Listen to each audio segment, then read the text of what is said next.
Yo, what is up, ladies and gentlemen? It is your boy Zeddy here, back at it again to drop another video. This, of course, being what if Deku was Shao Kahn's reincarnation. However, before I do get into the story, I have a couple quick announcements that I would like to make. Number one, my Discord server will be down in the description, and I did actually fix the link. Number two, this amazing thumbnail was made by Thank God himself. And number three, in case you haven't subscribed to the new Akatsuki channel, I recommend you do that, seeing as me, Rogex, Izukage, and Phoenix Sanin are all dropping part 2s to those series very soon. With that being said though, I don't want to hold you guys off for too long, seeing as this intro is about like a minute long already, so we're just gonna go ahead and get started.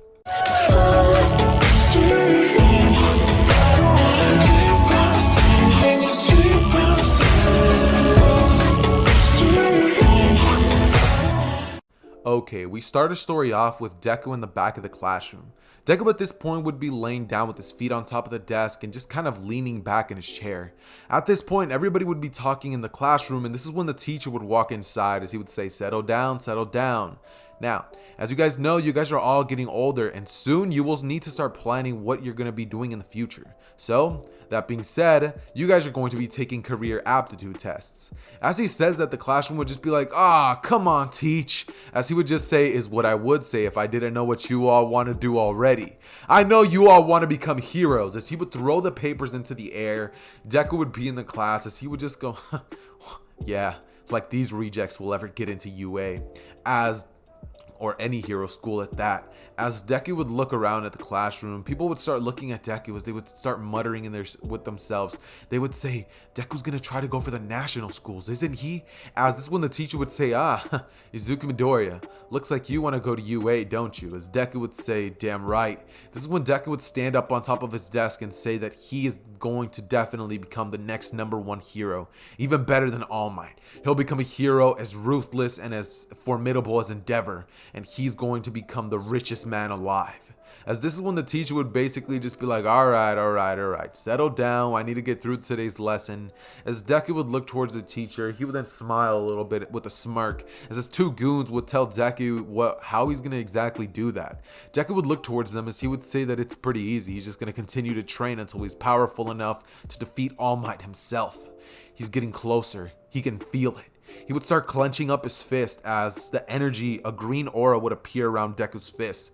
Deku would immediately sit back down, and this is when the rest of the class would go by as you would expect a normal, middle school class to go. This is when the school would basically end, and Deku would essentially be asked by his two buddies if he wants to go to a little bit of a bar and go hit on some ladies. As Deku would look towards their direction and say that he's not really in the mood right now, maybe another day. Deku would look towards their direction as they would say, alright man, well see you tomorrow. As Deku would say, sure thing. Deku would proceed to basically start walking home, as this is when Deku would proceed to start taking a different path than usual. Deku would decide that he's just going to take a shortcut, seeing as he doesn't feel like walking too much, seeing as he's going to have to go work out later and he doesn't want to drain any of his energy. Deku would start going down a weird path in a tunnel, to which Deku would kind of just be walking by, hands in his pocket, and kind of just closing his eyes as he has his earbuds in and he's just walking through. This is when the sludge villain would pop out from the tunnel and say, give me your body, kid. Immediately, Deku would smirk and he would say, knew you were coming. As he would jump up into the air over the head of the sludge villain would say, what? Where'd you go? Deku would immediately say, over here, as a spear would manifest in Deku's hands. He would throw it straight at the sludge villain with so much pressure that the sludge villain would start dispersing everywhere, a small part of it at least. Deku would see that the sludge villain wasn't affected by his physical attack, and this is when Deku would decide that maybe he's going to have to whip out the big guns. Deku would summon his wrath hammer and he would start spinning it in his hands. As the sludge villain would rush at him, Deku would spin it right in front of the sludge villain, right in his face, to create a little bit of a cyclone effect. And this is when the sludge villain would jump at Deku as it would start getting dispersed everywhere along the walls in the corridor of the tunnel. This is when Deku would start smiling and he would taunt the sludge villain as his abilities would just go up by 25%. If you guys don't know, Shao Kahn low-key gets stronger by taunting people, and I'm definitely going to be using that into consideration. Deku would do that, and the sludge villain would disperse everywhere as Deku would start laughing, and the hammer would go away. As this is when All Might would bust out through the tunnel and say, "Not to fear, I am here." As he would then see that a kid was standing there, like extremely buff. This kid looked like he did not skip a single day at the gym. And Deku would look towards Deku's direction, or no, not Deku, but All Might would look towards Deku's direction as he would say, "Kid, did you do this?" Deku would say he did, that the sludge villain was going to try to capture him and he had to defend himself. All Might would start laughing as he would then say, "You did a good job, kid." As he would put his hand on Deku's shoulder, Deku would kind of show him a little bit of a disgusted face as All Might would say, "Problem, kid?" As Deku would say, "Nah, none at all." He would then say, "But there's one thing that I do want to tell you before I leave, All Might."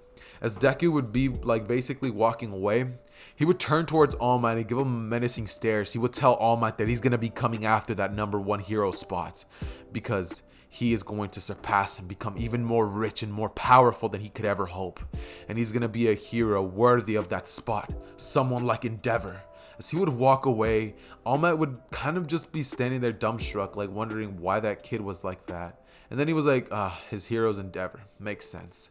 As All Might would collect the sludge villain, he would then take him to the police station, and that whole entire situation would all be avoided. This is probably when you guys are wondering, yo, Zether, dude, how did Deku get this strong? What was Deku's childhood like? Well, we're about to talk about that. As Deku was walking home, we are now finally going to flash back to how everything got to this point. This version of Deku was born just like usual, but in this version, Deku would have black hair instead of green. And of course, all of his other physical traits would be the same, except Deku would have extremely high levels of testosterone and just so much, like, just physical, like, just bronze. Like, he was pretty strong. Like, he grew up really powerful.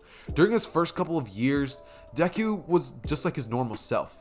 Except in this version of events, Deku didn't have a Bakugo in his life. Bakugo isn't going to be Deku's childhood friend in this version, since Mitsuki and Inko will have never met.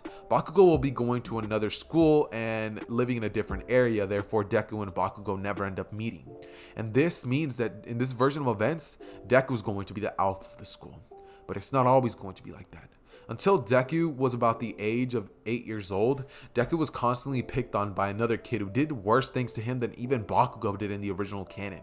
Deku always tried to stay true to his rightful roots and trying to keep that heart of a hero, but slowly he would realize that power is the only thing that truly matters in this world, as people would always bully him and pick on him, calling him names like Deku and just quirkless Izuku.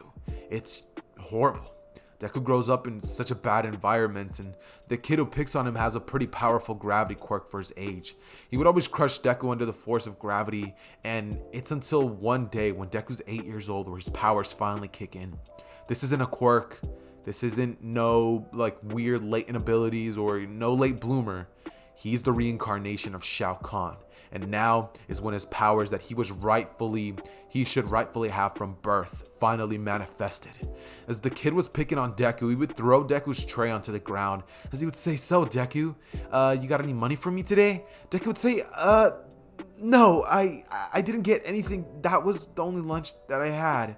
As the kid would look towards Deku and he'd say, "Well, I guess you're gonna have to pay me back in a different way." As he would punch Deku in the stomach, not really that hard since, he is a little kid. Deku would feel the pain, however, seeing as, they're both like around the same age. And Deku would kind of be on one knee as he would say, "That's mean." A couple of kids would start surrounding them as he would start picking on Deku and kicking him around. This is when Deku's eyes would start glowing green, and the kid would notice that as he would say, "Looks like Izuku's quirk's finally manifesting. Come on, Deku, show me what that quirk can do." And this is when Deku would basically just look towards him as his face would contort to that of anger. And he would then punch the kid straight in the jaw, sending him flying, crashing into 2 tables. The kid would end up breaking his arm and a couple of his legs, and this is when Deku would stand over him as he would say, "All right. Looks like power's the only thing that matters to any of you." He would turn to look at all of his classmates and he would say, "Well, if you guys want a leader, if you guys want me to become a villain, to finally respect me, I'll do just that. I'll rule you all with a fist of iron, and there will be nothing you can all do about it." As Deku would walk out of the cafeteria, the very next period he would be called into the office where everybody would kind of start fearing Deku, so a lot of people would end up telling the truth as to what happened and Deku would be let off easy. With the other kid being terrified of Deku, he would end up moving away from the area, seeing as he was not trying to have that ever happen again. And after that one encounter, people finally started respecting Deku out of fear, and Deku started training to become powerful, learning to use his birthright power. As Deku would learn to use the powers of Shao Kahn, he at this point would learn how to manifest weapons from nothing, and he would learn how to wield the Wrath Hammer, which he actually won't be able to wield until he's about 14 years old at the current time that we were at before. So during the other time, he was kind of learning how to wield weapons, and he would also do a lot of physical training. His training that he did physically was extremely taxing, and he would do it to gain as much muscle mass as he possibly could. He needed to be fast, strong, and threatening if he wanted to stay on top of everybody, and one day become a hero worthy of Endeavor's praise. That was something that Deku would want. Growing up, everybody always idolized All Might, and Deku never really understood it. All Might didn't save half as many people as Endeavor did, and after this encounter that finally gave Deku a reality check, Deku would finally realize that in this world, you need power to be respected. You need power to be anything in this life. And so, that's what Deku chased after. He gained power through these next couple of years, and during these years, he ended up becoming a sort of Bakugo type as character, where he was kind of very extremely cocky, and he would always view himself as on top of everyone else. He wouldn't exactly just be rude to anybody for no reason, but if you ever disrespected Deku, he would make sure to curb stop you and make you lose a couple of teeth, maybe a broken arm, broken leg. And the last time somebody tried to do anything to Deku, Deku promptly put them in their place. So a lot of things will definitely go by a lot different than in canon. Now, this is when we are going to finally be ending this flashback. However, before we do get into the story, I do have one thing to say. In this version of the story, UA is not going to be a high school. In this version, UA is going to be a college, because come on now, Shao Kahn needs to be big and ripped, and I'm not about to have Deku be just like that at age 14. That's ludicrous. That's not it's not real. So yeah, Deku would still be in his high school years, and during the 4 years that he has in high school, he would train to get even stronger, buffer, wield all of his powers, and gain all of Shao Kahn's abilities. Now, in case any of you guys need a little bit of a refresher to what Shao Kahn's abilities are, I am going to name a couple. In case you don't really want to hear this and you already know this stuff, you can definitely just skip to the end of to like about a minute, and you should be able to just kind of breeze by this little section. That being said though, Shao Kahn is a ruthless fighter. He fights with weapons mainly, such as a spear, a hammer, arrows, bows. He likes to use a lot of weapons. He has a weird sort of magical ability which lets him kind of enhance his body strength. He has a really cool ability where it basically gives him the ability to, I said ability way too many times. Somebody do an ability check, an ability count on how many times I've said it. And he can even manifest fire energy balls in a sort of Johnny Cage type way, but a little different. He has a very brutal fighting style, and this version of Deku is completely like just broken. He fights in a very, really imposing way. He uses shields, hammers, as I already said, and he has heavy armor on him, which he uses to cut people when he smashes people. He has a lot of abilities, sort of kind of like Johnny Cage, where he can like charge at you, and I guess it's not like exactly like what Johnny Cage's ability is, but it's definitely very, very similar. Deku is of course in this version going to have X-ray type-esque abilities where he can do that type of moves, and a lot of things will kind of be around like what you guys would expect. Meaning Deku at this point in time, because we're now going to time skip to the day where, not gonna lie guys, I low-key stopped the recording to go get a drink of water. But anyways, as I was saying, Deku at this point would have the same abilities that Shao Kahn does, and he would be at around the same level of strength as Shao Kahn. Now, this is when, like I was saying, Deku would of course have to go through with the entrance exam, seeing as I did have a time skip, a huge one at that, to when Deku finally mastered all of his abilities. Now, It's at this point that Deku would arrive home after his final day of high school. He would end up dropping all of his stuff in the living room, and he would then go into the kitchen where he would see Inko, as he would see her crying. Deku would walk inside and ask his mom what's up, as she would say that Hisashi left her. Deku, after hearing that, would immediately get enraged, and he would say, "Dad, that deadbeat."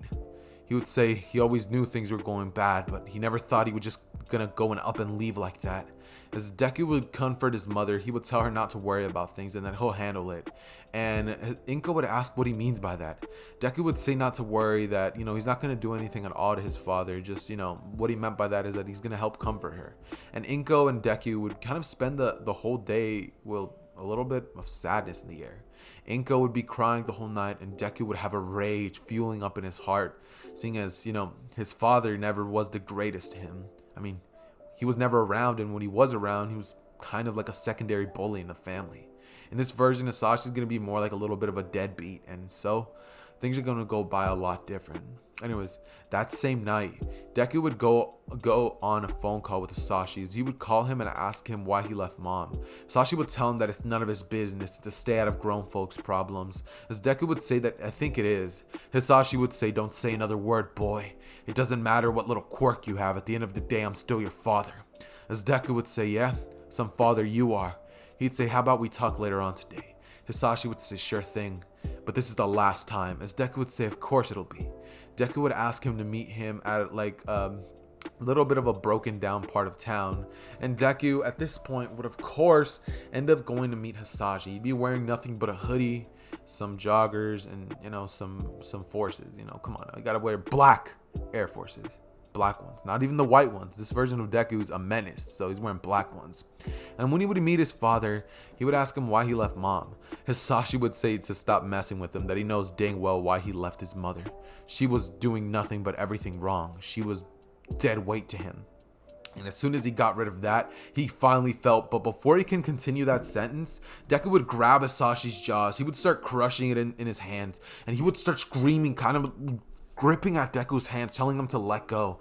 As Deku would start squeezing even harder, and he would say, "Should have thought about that before you crushed mom's heart. Now, I'm gonna crush your skull." As Deku would smash Hisashi's head straight into the wall, and Hisashi would literally just lose his life right there. He would have ragdolled Hisashi. After this, Deku would grab Hisashi's body and he would throw him into a bag. As he would throw it into the dumpster, and Deku would then clean off the area, wiping away any fingerprints. It's at this point that Deku would sneak back into his house, and the very next day would come around, to which Deku has to take the entrance exam. It's at this point that Deku would be walking in there, and there would be no real events for me to cover. Deku doesn't end up tripping, therefore he never ends up meeting Araraka, and so a lot of the things that you guys would expect to happen wouldn't end up happening. So that being said, Deku would walk inside, as everything would kind of be normal. Deku in this version of events would of course not be muttering, and seeing as he does go in the same school, Ida's still going to be close by, but since Deku does mutter, no real reason to do that. That whole little, you've been talking and muttering this whole time, so Deku doesn't get called out by Ida, and instead Deku just goes by, takes a test, and gets a great score. Seeing as this version of Deku isn't dumb, he's not just all brawn, no brains. He's a perfect combination of both. Seeing as Shao Kahn was definitely smart if he was able to pull the things that he was doing. So that being said, this is when we were now finally going to cover Deku finishing the exam and walking outside to the training grounds, where there would be a giant gate before him, and Deku would stare right at it, as he would think that this is his first step towards becoming a hero. Now, this means that all the characters in the My Hero Academia are all aged up, and this also means that I have to pick who gets one for all. So in the comments below, actually, no, I'll decide. I think I know who I'm gonna give one for all to. That being said, Deku would of course, I think I'm just gonna give it to Mirio. I mean, Mirio, should I give it to Mirio? If Mirio has it, he'll become a pro hero pretty soon. Should I give it to Miriam? Nah, I know exactly who I'll give it to. You guys will find out in the next part, however. Now, This is when Deku would kind of just be sitting there and he would put in his headphones as he would kind of just start sitting there and walking towards the front of the line. This is when a boy with blue hair would walk up to Deku and grab him by the shoulder, as Deku would immediately turn around and like give Ida a death stare. He would ask him why he's touching him, and Ida would say that he can't go over there and distract that girl. Deku would turn around and be like, "What are you talking about? It's not like I was gonna go over there and talk to that girl anyways. I was just going to the front of the line." As Ida would say, "Oh, my apologies." Deku would say, "Damn right, it's your apology. Now the next time you do something like that, you better be ready to have both of those arms broken." As Ida would say, "My word, you ruthless brute." Deku would say to just get out of here, and Ida would walk away pretty angry. As Deku would kind of just say that, he's lucky that he's here. If not, he would have been leaving here with 2 broken arms, and maybe those little engines in his leg would have been ripped out. As Deku would begin to walk over there to the front, this is when President Mike would begin to talk. As before he even does like his little countdown or tells everybody to just go, Deku would summon his Wrath Hammer, as he would throw it straight at the door and it would destroy the entire gate, just completely smashing it down onto the ground. By the way, quick plug in case you guys are watching, in case YouTube allowed me, that is, if this video did get monetized with Mortal Kombat gameplay, which is what I'm hoping for, then you guys can actually watch me play Mortal Kombat during this time, but I probably wouldn't recommend it, seeing as at this point I'm probably battling Shinnok in the gameplay, and I'm getting it handed to me, but to say the least. Anyways, back to the story. Immediately Deku would rush in there and he would say, "Ugh!" As he would grab his hammer, he would literally start spinning it, as he would like act like he's about to throw it, but the force of him spinning it would literally carry him with the hammer, and he would literally smash into a bunch of robots. As it's when Deku would create a bow and arrow and he would just start shooting it at a bunch of one-pointers. He would start obliterating robots, and this is when President Mike would scream, "That kid has the right idea. Heroes don't wait for countdowns. Go, go, go!" As everybody else would be like, "Oh," and they would all start running around scrambling, trying to find if at all any robots, and they would all kind of just start looking to see if they could destroy anything whatsoever. It's at this point that Deku would have obliterated at least 100 robots with nothing but his bow and arrow, and Deku would finally create a spear in front of him. As he would throw it at one of the robot would immediately fall down and just get knocked out. As Deku would grab the robot's arm and he would rush at another one, as he grabs it with both hands and smashes it down onto another robot's head, beating the head into the robot with the hand of the other robot sticking out at the top. Deku after this would charge at one of the robots with nothing but his shoulder blade and just smash through the whole entire robot. After this point, Deku would start laughing and his just bloodlusted nature would finally reveal itself. Deku would go to other robots and rip off their limbs, just completely dismantling all of the robots. And it's at this point that Deku would have ended up racking up about 250 something points. Deku would have gone completely insane, and Deku could have gotten even more than that if he really wanted to. However, Deku decided that he most likely destroyed enough robots and that for now this should be enough. Deku would have already shown off multiple of his moves, and Deku didn't want to show everything off after all. And this is when Deku would kind of be sitting down at the top of a building, since he would have literally jumped up there in a sort of Hulk fashion. Of course, he's not the Hulk, but he would have just gone and jumped up into the air on top of one of the highest buildings. This is when the ground would start to shake and the 0-pointer would finally be unveiled. The 0-pointer would start to shake the ground as Rumble would start moving all over the place, and everybody would start running away. This is when Deku would notice that there's a girl trapped under rubble, and Deku would just think in his head, maybe I should, as he would then, as like his other side of him, which has been shown like the bad stuff of the world, would then begin to think, no, nobody saved me when I needed it, so why should I save her if I won't get anything out of it? As Deku would simply watch as Uraraka is about to get stomped on, but this is when one of the pro heroes who was doing the exam would swoop in and grab Uraraka before she can even get crushed by the 0-pointer. At this point, All Might would definitely be old, and he would have already ended up being retired, kind of just being a hero with the news of One For All and like what happened to it kind of being gone, seeing as in this version of events his successor is going to be in UA and in Deku's class. In case you guys can guess who's going to be getting One For All, I hope you guys will, but at the same time it's kind of like a maybe you might get it, maybe you won't. I'm not really too sure. But this is when we will now be cutting on over to after all is said and done, and Deku would end up walking home. It's at this point that he would ask his mom if she wants to go out to eat. She would say she does, to which Deku would just say perfect, and they would then go out to get some dinner. This one, Inka would ask Deku, how he's been dealing with everything, and Deku would say that he's been fine mostly. He's kind of just worried about her. She would say not to worry about me, seeing as she finally got over it, and Deku would be telling her that he's glad, as Inka would stare at Deku and say, well, I am too, but this is where the video ends. Deku would look at her and say, yeah, you got that right, as Inka would look towards you guys, and she would say, hope you guys enjoyed the video. This is where the video ends, guys. This is where I'm going to be wrapping up the story for What If Deku was Shao Kahn's Reincarnation, part 1, that is. If you guys do want a part 2, I am going to be needing you guys to go down there and throw punch that like button, seeing as I am going to be needing a pretty hefty amount of likes if you guys are going to be wanting the part 2, and this would have better do pretty well, because if it doesn't, it's going to be a one shot. Anyways, that being said though, you guys know the drill, it has been your boy Zether, check the links down in the description, share that video with a friend, leave a like, subscribe if you haven't already, and I am out. Peace.